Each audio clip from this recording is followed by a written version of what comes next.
നമസ്കാരം, അനുജാസ് ടീച്ചിങ് ആസ്പിരൻസിലേക്ക് ഏവർക്കും സ്വാഗതം. ഇന്ന് നമ്മൾ ഡിസ്കസ് ചെയ്യാൻ പോകുന്നത് വിവിധ ജില്ലകളിലെ LP-UP അഭിമുഖ പരീക്ഷയ്ക്ക് ചോദിച്ചിട്ടുള്ള ചില പ്രസക്തമായ ചോദ്യങ്ങളാണ്. വീഡിയോ അധികം ദീർഘിപ്പിക്കാതെ തന്നെ നിങ്ങളിലേക്ക് എത്തിക്കുക എന്നതാണ് ലക്ഷ്യം. ചെറിയ വീഡിയോ ആയിരിക്കും, അത്യാവശ്യം നിങ്ങൾക്ക് കൺഫ്യൂസിങ് ആയിട്ടുള്ള കാര്യമായതുകൊണ്ടാണ് ഇങ്ങനെ ഒരു വീഡിയോ ചെയ്യുന്നത്. എല്ലാവരും കാണുമെന്ന് പ്രതീക്ഷിക്കുന്നു. വാട്ട് ഈസ് കണ്ടിന്യൂസ് ഇവാലുവേഷൻ, സിഇയും CCEയും ഒന്നാണോ എന്നൊരു ചോദ്യം വന്നിരുന്നു. കണ്ടിന്യൂസ് ഇവാലുവേഷനും കണ്ടിന്യൂസ് ആൻഡ് കോംപ്രിഹെൻസീവ് ഇവാലുവേഷനും എന്താണ്, അവ വിശദീകരിക്കാമോ എന്നൊക്കെയുള്ള ചോദ്യം ഉണ്ടായിരുന്നു.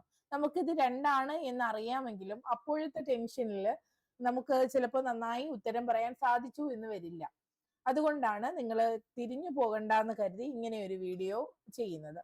What is continuous evaluation?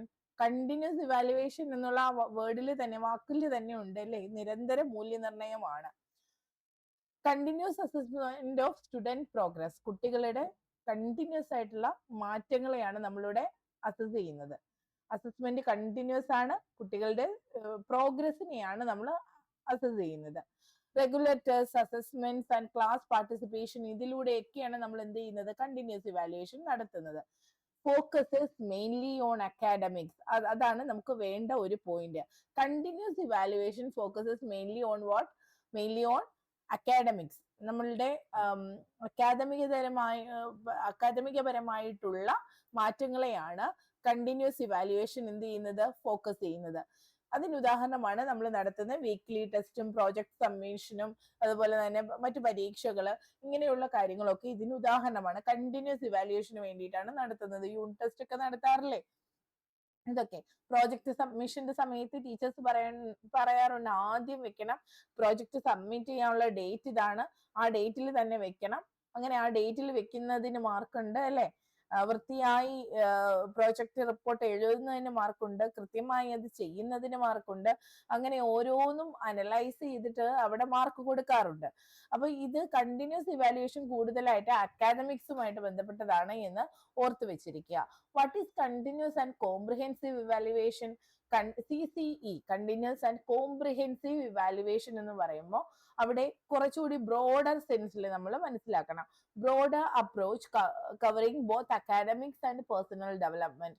ഇവിടെ എന്തൊക്കെയാണ്, ആയിട്ടുള്ള കാര്യങ്ങൾ മാത്രമല്ല പേഴ്സണൽ ഡെവലപ്മെന്റിനും കൂടി പ്രാധാന്യം കൊടുക്കുന്നുണ്ട്. അതുകൊണ്ടാണ് കണ്ടിന്യൂസ് ആൻഡ് കോംപ്രിഹെൻസീവ് ഇവാലുവേഷൻ എന്ന് പറയുന്നത്. Includes scholastic and scholastic aspects. നമ്മൾ സ്കോളാസ്റ്റിക് എന്ന് പറഞ്ഞാൽ സബ്ജക്ട് റിലേറ്റഡ് ആയിട്ടുള്ളത്, അല്ലെങ്കിൽ അക്കാദമികപരമായിട്ടുള്ള കാര്യങ്ങൾ, വിഷയാധിഷ്ഠിതമായ കാര്യങ്ങൾക്ക് പ്രാധാന്യം കൊടുക്കുന്നു. അതോടൊപ്പം തന്നെ എന്തിനും കൂടി പ്രാധാന്യം കൊടുക്കുന്നുണ്ട്, സ്കോളാസ്റ്റിക്. നമ്മളുടെ അക്കാദമികത്തിന്റെ ഉള്ളിൽ തന്നെ നമ്മൾ ചില ശേഷികളും ആറ്റിറ്റ്യൂഡും വാല്യൂ ഒക്കെ നേടിയെടുക്കുന്നുണ്ട് അല്ലെ. അവ പഠന പ്രവർത്തനങ്ങളോടൊപ്പം നടക്കുന്ന, അതിനകത്ത് അതിനകത്ത് തന്നെ ഉൾപ്പെടുത്തിയിട്ടുള്ള ചില കഴിവുകളാണ്, ആറ്റിറ്റ്യൂഡാണ്, സ്കില്ലാണ്, ആറ്റിറ്റ്യൂഡാണ്, വാല്യൂസ് ആണ്. ഇങ്ങനെയൊക്കെയുള്ള ഈ കാര്യങ്ങളെ മുഴുവനായി നമ്മൾ ഇവാലുവേറ്റ് ചെയ്യുന്നതാണ് continuous and comprehensive evaluation. Uses diverse tools, ഇതിനു വേണ്ടി വ്യത്യസ്ത തരത്തിലുള്ള ടൂളുകൾ ഉപയോഗിക്കാറുണ്ട്. ക്വിസസ്, ആക്ടിവിറ്റീസ്, പോർട്ട്ഫോളിയോ, അതുപോലെ പിയർ അസസ്മെന്റ്, ഇതൊക്കെ കണ്ടിന്യൂസ് ആൻഡ് കോംപ്രിഹെൻസീവ് ഇവാലുവേഷന്റെ ടൂളുകളാണ്. പോർട്ട്ഫോളിയോ, കുട്ടി ചെയ്ത നല്ല പ്രവർത്തനങ്ങളെല്ലാം പോർട്ട്ഫോളിയോയിൽ സൂക്ഷിക്കാറുണ്ട്. നമ്മുടെ പല വീഡിയോസിലും അത് പറഞ്ഞതാണ്. ആ പോർട്ട്ഫോളിയോ ഒക്കെ സൂക്ഷിക്കുന്നത് കണ്ടിന്യൂസ് ആൻഡ് കോംപ്രിഹെൻസീവ് ഇവാലുവേഷന്റെ ഭാഗമായിട്ടാണ്. ഇനി advantages of CE and CCE. Continuous evaluation ensures regular tracking of student progress. കുട്ടികളുടെ കൃത്യമായ പ്രോഗ്രസിനെ റെഗുലർ ആയിട്ട് ട്രാക്ക് ചെയ്യാൻ കണ്ടിന്യൂസ് ഇവാലുവേഷൻ സഹായിക്കുന്നുണ്ട്. നിരന്തരം നമുക്ക് കുട്ടികളുടെ പ്രോഗ്രസ്, പഠന കാര്യങ്ങളിലുള്ള പ്രോഗ്രസിനെ വിലയിരുത്തുവാൻ കണ്ടിന്യൂസ് ഇവാലുവേഷൻ സഹായിക്കുന്നു. കണ്ടിന്യൂസ് ആൻഡ് കോംപ്രിഹെൻസീവ് ഇവാലുവേഷനോ reduces exam pressure, encourages skill development. അവിടെ എക്സാം പ്രഷർ കുറയ്ക്കുന്നു. കണ്ടിന്യൂസ് ആൻഡ് കോംപ്രിഹെൻസീവ് ഇവാലുവേഷൻ നടത്തുമ്പോൾ കുട്ടികളുടെ മൈന്യൂട്ട് ആയിട്ടുള്ള കഴിവുകൾ പോലും എന്ത് ചെയ്യുന്നുണ്ട്, വിലയിരുത്തപ്പെടുന്നുണ്ട്. അപ്പോൾ പഠന മുന്നോക്കാവസ്ഥയിൽ നിൽക്കുന്ന കുട്ടിയെ മാത്രമല്ല, പഠന പിന്നോക്കാവസ്ഥയിൽ നിൽക്കുന്ന കുട്ടിക്കും വേണ്ട പ്രാധാന്യം കിട്ടിപ്പോകും അല്ലെ.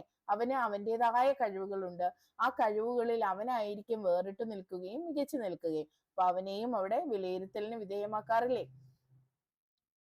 ഇനി challenges and limitations. C can cause stress if only test based. Continuous evaluation test based ആയതുകൊണ്ട് കൂടുതൽ സ്ട്രെസ് ഉണ്ടാക്കുന്നുണ്ട്. CCEO requires more teacher effort and time. Continuous and comprehensive evaluation എന്ന് പറയുന്നത് എപ്പോഴും അധ്യാപിക പൂർണ്ണമായിട്ട് കുട്ടിയെ നിരീക്ഷിക്കേണ്ടി വരുന്ന ഒരു പ്രവർത്തനമാണ്. അവിടെ അധ്യാപിക ഒരു കുട്ടിയെ അല്ല നോക്കേണ്ടത്, ക്ലാസ്സിലെ കുട്ടിയുടെ എണ്ണം കൂടുന്നതിനനുസരിച്ച് അധ്യാപികയുടെ എഫേർട്ടും ടൈമും കൂടുതൽ ഈ ഒരു പ്രവർത്തനത്തിന് വേണ്ടി മാറ്റി വെക്കേണ്ടി വരും.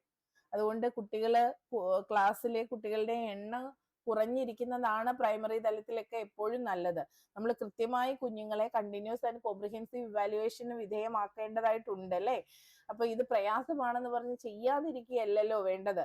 അപ്പൊ അതിന് അനുയോജ്യമായ രീതിയിലേക്ക് ക്ലാസ്സിൽ കുട്ടികളുടെ എണ്ണം ചുരുക്കുന്നതാണ് നല്ലത്, ഡിവിഷനുകൾ കൂട്ടുക അല്ലെ. ഇനി CE is a traditional method while CC is a modern holistic approach. CE എന്ന് പറയുന്നത് ട്രഡീഷണൽ ആയിട്ടുള്ള മെത്തേഡാണ്, പുരാതന കാലം തൊട്ടേ അല്ലേ, പഴയ കാലം തൊട്ടേ അനുവർത്തിച്ചു വരുന്നതാണ് CE, കണ്ടിന്യൂസ് ഇവാലുവേഷൻ.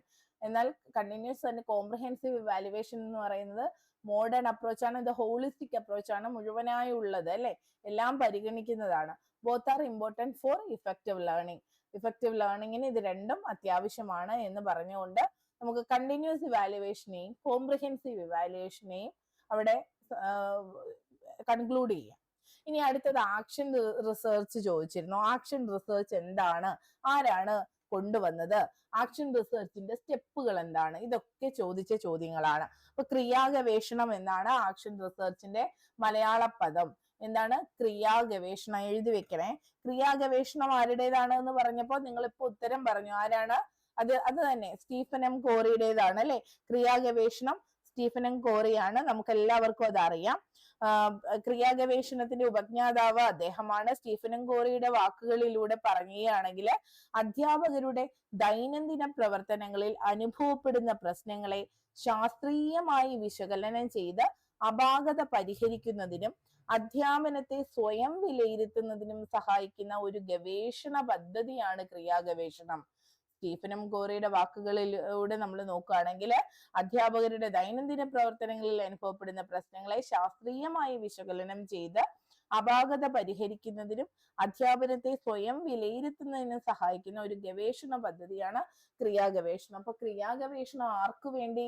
ക്രിയാഗവേഷണം അധ്യാപകർക്ക് തന്റെ അധ്യാപനം മികച്ചതാക്കാൻ വേണ്ടിയിട്ടും കുട്ടികളുടെ പഠന പ്രശ്നങ്ങൾ ഒഴിവാക്കാൻ വേണ്ടിയിട്ടും ഉള്ളതാണ്.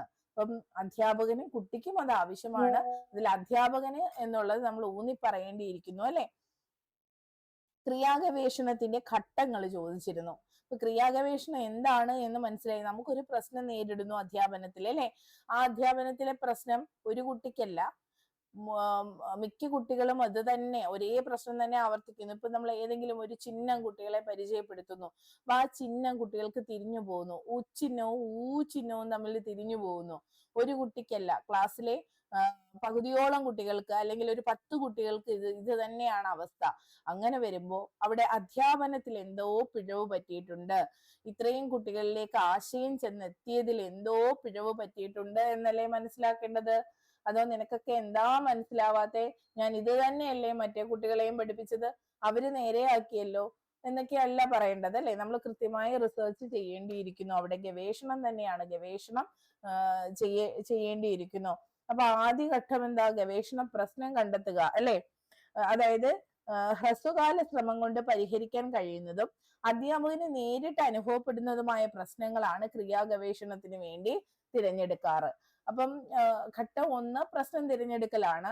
നമ്മൾക്ക് പഠനത്തിൽ പ്രശ്നം തിരഞ്ഞെടുക്കാൻ വേണ്ടി ഒരു പ്രശ്നം സൃഷ്ടിക്കലല്ല. പഠിപ്പിച്ചുകൊണ്ടിരിക്കുന്ന സമയത്ത് അധ്യാപകൻ എന്തെങ്കിലും ഒരു പ്രശ്നം നേരിടുകയാണെങ്കിൽ, അധ്യാപനവുമായി ബന്ധപ്പെട്ട പ്രശ്നം നേരിടുകയാണെങ്കിൽ അതിനെയാണ് നമ്മൾ ക്രിയാഗവേഷണത്തിന് വേണ്ടി തിരഞ്ഞെടുക്കുക. അപ്പൊ ആദ്യഘട്ടം പ്രശ്നം തിരഞ്ഞെടുക്കൽ തന്നെയാണ് അല്ലെങ്കിൽ കണ്ടെത്തലാണ്. രണ്ടാമത്തെ ഘട്ടമോ പ്രശ്നത്തിന്റെ പരികല്പന രൂപപ്പെടുത്തുന്നു. എന്തുകൊണ്ടാണ് ഈ പ്രശ്നം നേരിട്ടത് എന്ന് നമ്മൾ എന്ത് ചെയ്യുന്നു? പരികല്പന രൂപപ്പെടുത്തുന്നു. അപ്പൊ ഈ ഒരു സന്ദർഭത്തില് പ്രശ്നത്തിന്റെ പരികല്പന, അതായത് ഹൈപ്പോസിസ് രൂപപ്പെടുത്തുക, പ്രശ്നം അല്ല പ്രവർത്തനം പദ്ധതി, അതായത് ആക്ഷൻ പ്രോഗ്രാം എന്ത് എന്നൊക്കെ നമ്മൾ അവിടെ എന്താണ് പരികല്പന രൂപീകരിച്ച് അവിടെ ഒന്ന് കാൽക്കുലേറ്റ് ചെയ്ത് വെക്കുന്ന ഒരു ഘട്ടമാണ് രണ്ടാമത്തെ ഘട്ടം എന്ന് പറയുന്നത്. അപ്പൊ ഈ ഒരു ഘട്ടത്തില് ഏതെല്ലാം ദത്തങ്ങൾ ഉപയോഗിക്കണമെന്നും ഏതെല്ലാം തന്ത്രങ്ങൾ ഉപയോഗിക്കണമെന്നും ദത്തശേഖരണം, ക്രോഡീകരണവും വ്യാഖ്യാനവും ഒക്കെ എങ്ങനെയാകണമെന്നും ഒക്കെയുള്ള ഒരു പ്ലാനിങ് അവിടെ നടക്കുന്നുണ്ട്. കുട്ടികളുടെ റോള്, അധ്യാപകന്റെ റോള്, സമയക്രമം, ഇതൊക്കെ ഈ ഒരു ഘട്ടത്തില് നമ്മള് പരികല്പനയാണ്. ഇതൊക്കെ എന്താണ് പരികല്പനയിൽ രേഖപ്പെടുത്തുകയാണ് ചെയ്യുന്നത്. എന്തൊക്കെ ഉപയോഗിച്ചാണ് ഞാൻ ഈ പ്രശ്നത്തെ നേരിടേണ്ടത്, എന്തൊക്കെ തന്ത്രത്തിലൂടെ എനിക്ക് ഈ പ്രശ്നം കുട്ടികളുടെ ഈ ഒരു പ്രശ്നത്തെ പരിഹരിക്കാനാകും അല്ലെ, അതിന് ഞാൻ ഏതൊക്കെ ദത്തങ്ങൾ, എങ്ങനെയൊക്കെ ദത്തശേഖരണം നടത്തണം തുടങ്ങിയ കാര്യങ്ങളൊക്കെയാണ് ആ ഒരു പരികല്പനയിലേക്ക് വരുന്നത്. ഇവിടെ അധ്യാപകന്റെ അനുഭവത്തിന്റെ വെളിച്ചത്തിലും സഹാധ്യാപകരുമായിട്ടുള്ള ആശയവിനിമയത്തിലൂടെ രൂപപ്പെടുന്ന ആശയങ്ങളുടെ അടിസ്ഥാനത്തിലുമൊക്കെയാണ് ഈ പരികല്പന രൂപീകരിക്കുക. ഇതിന്റെ ഭാഗമായിട്ടാണ് അധ്യാപകൻ അടുത്ത സ്റ്റെപ്പിലേക്ക്, അതായത് ഈ ഒരു പ്രവർത്തന പദ്ധതി രൂപീകരിക്കണമല്ലോ. അപ്പൊ ഈ ഒരു പ്രവർത്തന പദ്ധതിയൊക്കെ രൂപീകരിച്ച് പ്രവർത്തനത്തിലേക്ക് ഏർപ്പെടുക ഈ പരികല്പനയുടെ അടിസ്ഥാനത്തിലാണ്. ഒരു പ്രശ്നം ഉണ്ടായാൽ അതെങ്ങനെ പരിഹരിക്കണമെന്ന് ആസൂത്രണം ചെയ്യണം. അതിന് മുമ്പായിട്ട് അത് എന്തുകൊണ്ട് ഈ പ്രശ്നം വന്നു എന്ന് നമ്മളൊന്ന് അനലൈസ് ചെയ്യണം. അതാണ് പരികല്പന അല്ലെ. ഇതൊക്കെ നിങ്ങൾക്ക് അറിയാം. ഇനി അടുത്ത ഘട്ടമാണ് ഇടക്കാല വിലയിരുത്തൽ. ഈ ഘട്ടങ്ങൾ അതുപോലെ എഴുതി വെക്കുക.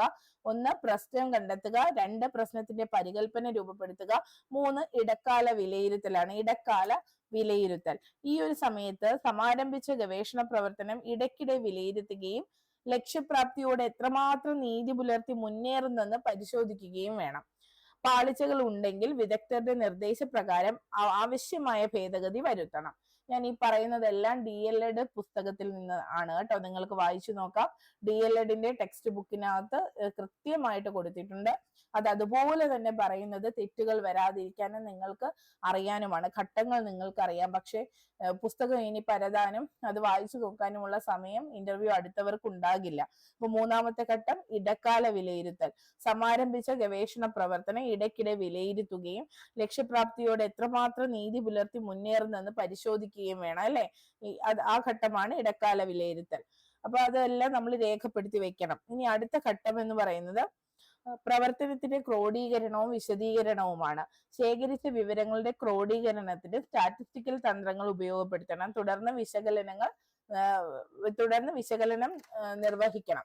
എന്താണ് നമ്മൾ കണ്ടെത്തിയത്, അതിന്റെ അടിസ്ഥാനത്തിലുള്ള പ്രവർത്തനങ്ങളൊക്കെ തുടർന്ന് നമ്മൾ എന്ത് ചെയ്യണം അല്ലെ. അപ്പൊ 4ാമത്തെ ഘട്ടം എന്ന് പറയുന്നത് പ്രവർത്തനത്തിന്റെ ക്രോഡീകരണവും ആ പ്രവർത്തനത്തിന്റെ വിശകലനവുമാണ്.